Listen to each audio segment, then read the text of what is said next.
अस्सलाम वालेकुम गाइस, कैसे हैं आप लोग। उम्मीद है आप सब खैरियत से होंगे। आज जो है हमने एक नई सीरीज़ शुरू करी है जिसमें जो है हम अकेडमीज़ के जो हैं टेस्ट वगैरह जो एंट्री टेस्ट लेवल के हैं वो हम सब जो है इन सीरीज़ में जो है हम सब हल करेंगे, जिससे जो है हमें ये पता चल जाए कि हमारी कौन कौन सी मिस्टेक्स हैं और कहाँ कहाँ पर जो है हमारा लैगिंग इशू हो रहा है। सो ये हमारा पहला सवाल है कि विच one is the correct sequence of in electron transport chain. ये देखें, आपको जो है ऑप्शंस में जो है पूरी सीरीज़ दी हुई है।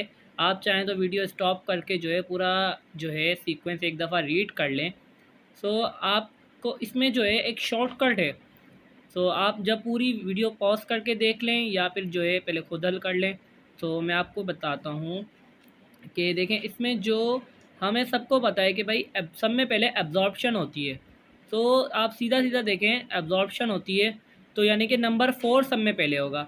तो नंबर 4 सब में पहला होगा तो यानी ये हमारा बी ऑप्शन और हमारा सी ऑप्शन, ये दोनों में से एक होगा। ए और डी को हम स्ट्राइक ऑफ कर देते हैं। ठीक है भाई। अब दूसरा, अब हमें देखें एमसीक्यूज़ की ये ट्रिक है। पहला ऑप्शन देखें आपको मिल गया भाई, ए और सी तो स्ट्राइक ऑफ हो गया। अब बी और सी बचा। अब हमारा लास्ट स्टेप देखते हैं। लास्ट स्टेप लिखा है सेकंड, एक्साइटेशन ऑफ इलेक्ट्रॉन। और हमारा दूसरे स्टेप में लिखा है 1, activation of an ATP synthesis complex. तो ये तो भाई सीधा सीधा सा जवाब है हमारा। इसका आंसर जो है 1 का बी होगा, क्योंकि हमारा लास्ट स्टेप में जो है एटीपी सिंथेसिस कॉम्प्लेक्स, जब वो पी सी से गुजरता है, जब वो 3 हाइड्रोजन जो हैं कंबाइन होते हैं एटीपी से, तो वो एक एटीपी बनाते हैं। तो हमारा पहले एमसीक्यूज़ का आंसर होगा बी। अब हम जो है दूसरे एमसीक्यूज़ पर आते हैं। ये हमारा है दूसरा MCQs, which one is true about the chlorophyll pigment. तो ये हमारे 4 एमसीक्यूज़ और ऑप्शन दिए हुए हैं। सो आप जो है ये पहले स्टॉप करके जो है पहले खुद हल कर लें।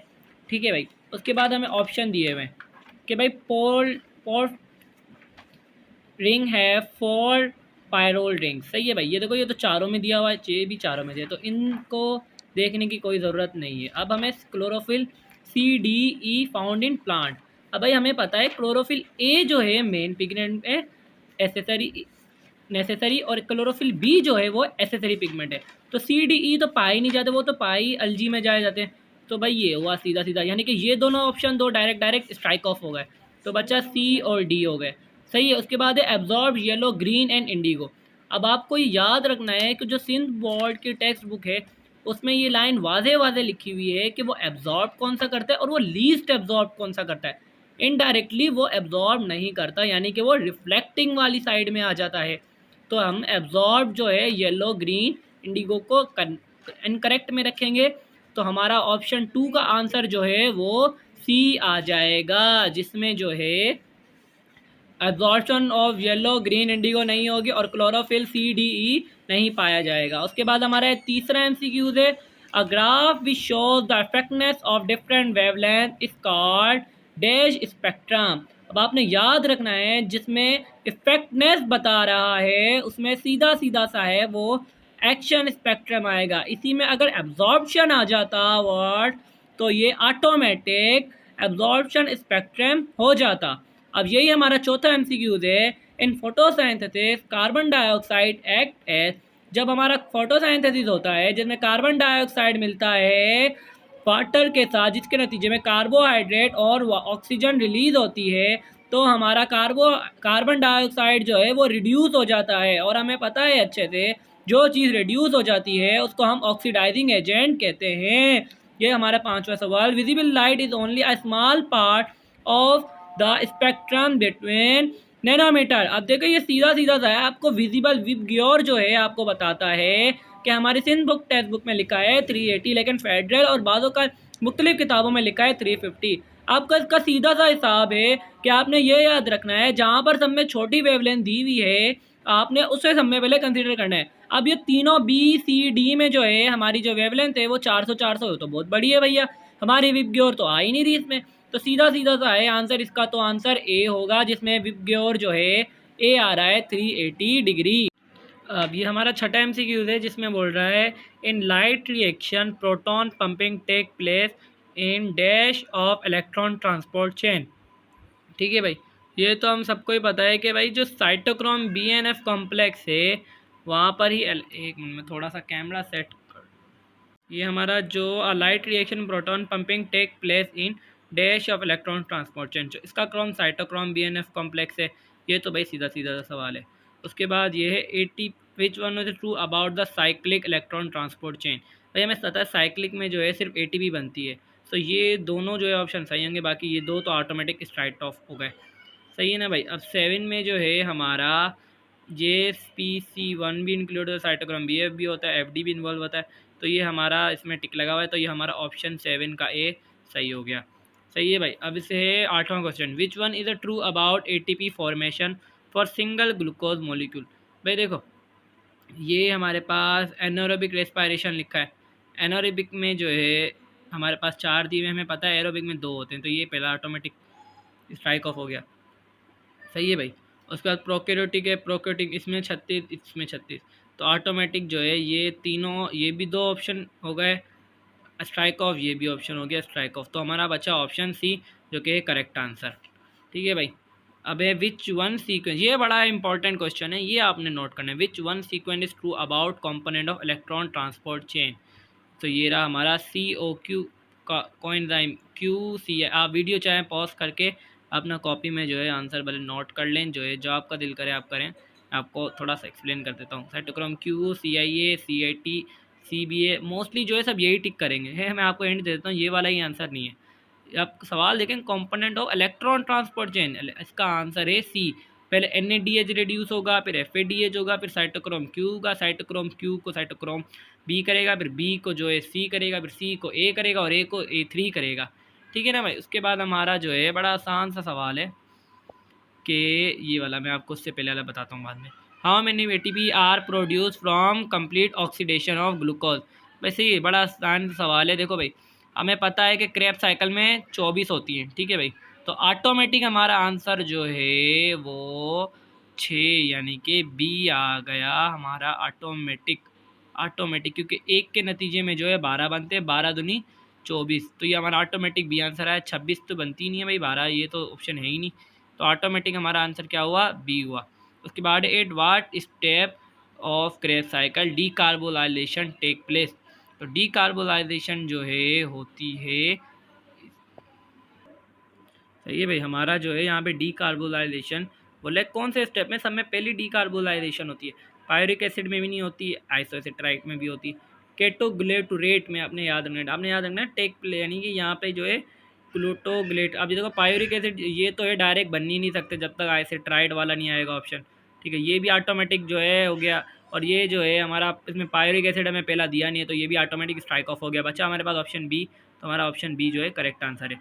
Removal of glucose of the carbon dioxide which one of the following present the changes. अब ये MCQ आप जो है थोड़ा गौर व फिक्र करें, ये MCQ जो है बड़ा कोई नहायत ही ज़बरदस्त MCQ है।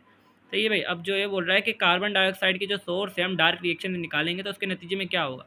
तो इसके नतीजे में आपको मैं बता देता हूँ, ATP इंक्रीज़ होगी, RUBP इंक्रीज़ होगा और PGA डिक्रीज़ होगा। अब सुने कैसे कि भाई हम डार्क रिएक्शन में बन क्या रहा था, पहली बात तो ये देखिए ग्लूकोज बन रहा था। ठीक है भाई। अब लाइट रिएक्शन में भी ATP बन रही है। ठीक है, जब कार्बन डाइऑक्साइड यूज़ नहीं हो रहा तो ATP बन रही है। अब कार्बन डाइऑक्साइड और RUBP मिलके PGA बनाते थे, अब इसके साथ मिल ही नहीं रहा है ये कार्बन डाइऑक्साइड, तो RUBP भी इंक्रीज़ हो रहा है। अब PGA डिक्रीज़ हो रहा है, इसलिए PGA डिक्रीज़ हो रहा है क्योंकि भाई तो ये तो कंबाइन हो ही नहीं रहे ना, हमने तो कार्बन डाइऑक्साइड को शार्ट कर दिया, रिमूव कर दिया, तो PGA जो है डिक्रीज़ हो गए। During the light dependent stage of photosynthesis, the photoactivated pigment remove an electron from the hydrolyzation derived from the water. The fate of the free hydrolyl radical is that।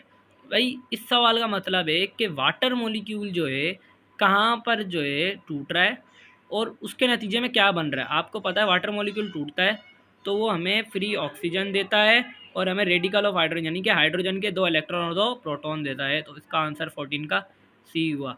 इसके बाद rate of photosynthesis, इस सवाल में ये पूछ रहा है कि सब में ज़्यादा फोटोसाइंथेसिस कहाँ से ज़्यादा होती है और कहाँ पे हल्की होती है, तो इसका आंसर है सी। ब्लू से हमें ज़्यादा होती है, ब्लू, रेड, ऑरेंज, येलो, इस तरीके से इसकी सीक्वेंस ज़्यादा होती है। उसके बाद है question number 16, C form plant fixation of carbon dioxide occur in spongy mesophyll and bundle sheath में होती है। अगर सिर्फ जो है स्पंजी मीजोफाइल होता तो वो C3 प्लांट होता। ठीक है भाई। What is the position of stomata when the plant cell need carbon dioxide for photosynthesis. तो वो है सीधा सीधा सा आंसर है। आप जो है इसका आंसर, अल्लाह भला करे, आपको यार पता है, आप बड़े होशियार बंदे, इसका आंसर सी है, ओपन है।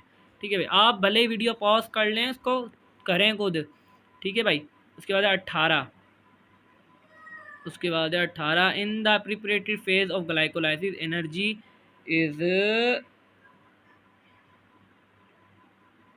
हाँ भाई बता दो। एनर्जी एक्सपेंडेड होती है, प्रिपरेटरी फेज में एनर्जी एक्सपेंडेड यानी फैलती है।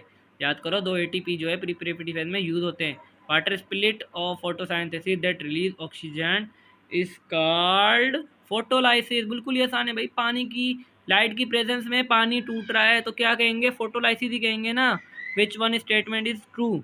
ये आप वीडियो पास करो, वीडियो रीड करो। ठीक है भाई, इसका आंसर जो है वो है C. Carotenoid belong to red orange, ठीक है भाई, red to orange range then. ठीक है ना भाई, अब आप देख लो ये चौथा एमसीक्यू, तो देखो खुद ही दिख रहा था। इंस्ट्रूमेंट यूज यानी कि जो यूज़ करेगा इलेक्ट्रोमीटर के लिए, वो तो कॉमन सेंस की बात है, यूज़ नहीं होगा। क्लोरोप्लास्ट एपिडर्मिस में नहीं, मीजोफाइल में होता है। रेस्पायरेशन जो है होती है डे टाइम पे और रात के टाइम पे। ठीक है ना भाई। अच्छा, आपने ये नोट करना है, इसके नीचे भी एमसीक्यू दी हुए हैं कि इन चारों में से कौन सी स्टेटमेंट सही है। सही है ना, ये आपने देखना है कि इन चारों में से, ये दो तो मैंने आपको बता दी, ये जो ये सही है, और ये एपिडर्मिस में नहीं, ये होती है मेसेनकाइमा में। और ये स्टेटमेंट आपको पता है सही है, तो इसका आंसर होगा सी 1 एंड 3, यानी कि ये रेस्पायरेशन वाली बात और ये वाली बात। एक एमसीक्यूज है, मैं आपको सवाल पढ़ लें, आप इसको देख लिया। What happened during the alcoholic fermentation. ये रहा इसके MCQs. Removal of carbon dioxide, adding of hydrogen, NAD are produce. ये आप इसके एमसीक्यूज में ऑप्शन पढ़ें, removal of carbon dioxide, adding of, जो है आप एमसीक्यूज पढ़े हैं, मैं आपको फिर बताता हूँ आंसर क्या है। तो भाई कार्बन डाइऑक्साइड जो है एथेनॉल में फर्मेंटेशन में निकोल होता है, और एटीपी रिडक्टेज, देखना वर्ड सिंथ टेक्स्ट बुक में लिखा है भाई, बड़े प्यार से लिखा है। का रिमूवल ऑफ कार्बन डाइऑक्साइड होती है, और जो है हमारा एसिटाइल बनता है यार अल्कोहलिक में, याद करो।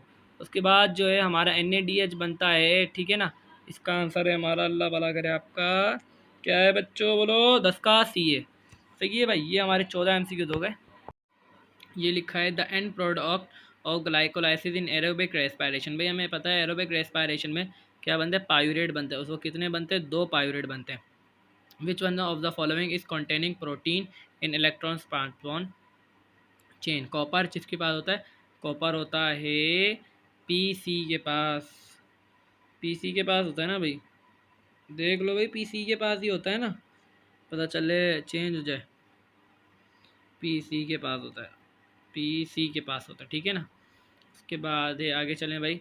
28 कंटेनिंग प्रोटीन इस कार्डे, कंटेनिंग प्रोटीन, 28 का आंसर है, 28 का आंसर है कॉपर। ठीक है ना भाई। Each porphyrin is made up of 4 pyrrole ring, which one is phytol C20H39, which one is correct about the compensation point. इसका आंसर आल है।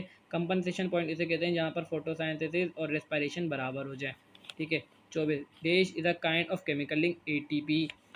First stable compound during Calvin cycle is three phosphoglycerate G3P। अब ये जो है ये बड़ा important MCQ है, ये आपने थोड़ा देखना। Diagram shows the stage in the light independently dark reaction of photosynthesis. अब आप ये जो है आप वीडियो पॉज करें, देखें, जो आपको सिलेक्शन लगता है उसको आप कलेक्ट करें। तो मैं आपको इसका आंसर बता रहा हूँ, 1 2 3 4 5। तो इसका आंसर है सी। अब मैं बताता हूँ कैसे। जो लिखा है the diagram which shows the stage in the light independent reaction of photosynthesis, at what stage is the most reduce NADP oxidize. अब याद करें, आप अपनी बुक खोलें, जिसमें रिडक्शन वाला प्रोसेस है ना, यहाँ पे रिडक्शन जो हो रही है, तो वहाँ पर GT3 जब बनता है तो NADPH जो है वो रिड्यूस होता है NADPH में, NADP बनता है। ठीक है ना, NADP बनता है। अब अपनी बुक में अगर आप खोलेंगे ना, रिडक्शन लिखा होगा सिंध बोर्ड में, रिडक्शन वाले जो हेडिंग है उसका जो रिएक्शन लिखा हुआ है ना, उसमें NADPH2 ऑक्सीडाइज हो जाता है NADPH में, तो उसमें जो है सी आंसर आता है। उसके बाद the diagram represent the Calvin cycle eight which stage इस कार्बन डाइऑक्साइड इज इनकॉपरेटेड। ये आप थोड़ा देख लें, 1 2 3 4 5। तो इसका आंसर है डी। भाई देखो सीधे से बोल रहा है, जो द डायग्राम जो कि शो करा है केल्विन साइकिल को कार, ठीक है, the eight which stage carbon dioxide is incorporated. Incorporated से मुराद है कि कार्बन डाइऑक्साइड कहाँ पे यूज़ हो रही है। तो हमें पता है जब RUBP बनेगा तो उसमें जो RUBP देखो ना 3GP बन रहा है, 3GP बनाने के लिए चाहिए RUBP प्लस कार्बन डाइऑक्साइड, तो मिलकर हमें ये बनेगा 3GP। तो इस वजह से इसका आंसर डी। अगर आपको ये वीडियो पसंद आई हो तो प्लीज़ शेयर कीजिए, लाइक कीजिए और अपने दोस्तों के साथ शेयर कीजिए।